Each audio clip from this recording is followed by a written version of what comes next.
I also want to, in particular, thank members of City Council for being here, including our Council President, Margot Somerville, our Council President Pro Tem, Brad McKittrick, our Ward 5 Councilman, Johnny Hanna, whose ward the shooting occurred within, and our Ward 1 Councilman, Sam DeShazier. I want to also offer my condolences to the family of Latarius Cook.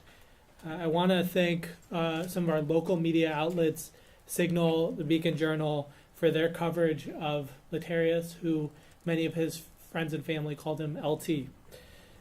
Following the news of the shooting, the White House Office of Intergovernmental Affairs reached out to us to offer support.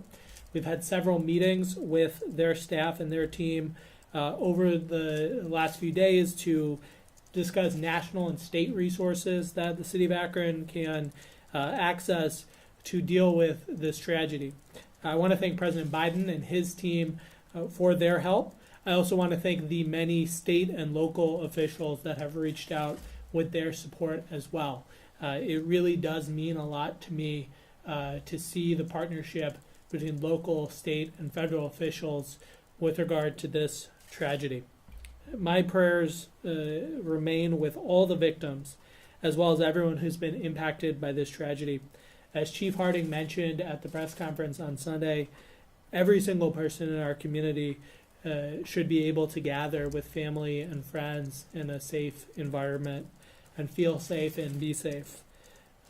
The trauma of last weekend's incident is impacting all of us in Akron. The mental health of our residents, our employees, and especially those who are at the party and those who live in the surrounding neighborhoods is absolutely critical in the days, weeks, and months ahead. To help assist with prioritizing mental health, this week the community has come together to host several events to support those impacted by the tragedy. Tonight from 6:30 to 7:30 p.m., the Arlington Church of God is hosting a prayer vigil at their church, inside the church at 539 South Arlington Street. Tomorrow, Burning Bush Church is hosting Greater Akron Praise just down the street at 131 South High Street at 6 p.m. tomorrow evening to further support the community during this difficult time. Additionally, we have partnered with area faith leaders, mental health resource providers, and nonprofit organizations to help organize a community gathering space for folks to process and reflect on this tragedy. It's important now more than ever for us to come together and support one another. That event will be hosted at the East Akron Neighborhood Development Corporation this Saturday, June 8th from 2 to 6 p.m. Their address is 550 South Arlington Street. I'd encourage anyone in need of support to come out and join us for this important gathering.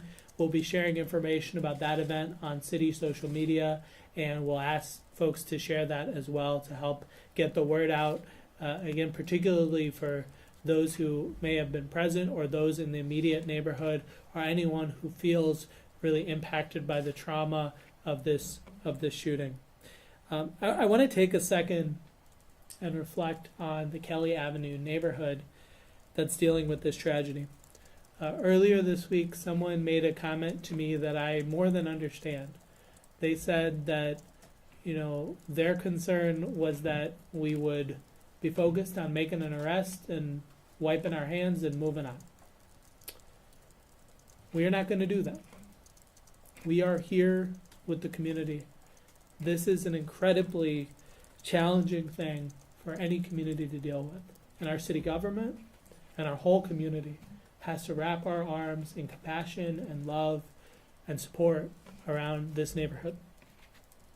The folks who live in this neighborhood will be processing this trauma for weeks, months, and likely years to come. And they deserve a city government that doesn't just move along to the next thing. So and I think all of us, are committed to engaging with and investing in our neighborhoods and working hand in hand with folks in our neighborhoods as we strive to ensure safety and ensure prosperity in all parts of Akron.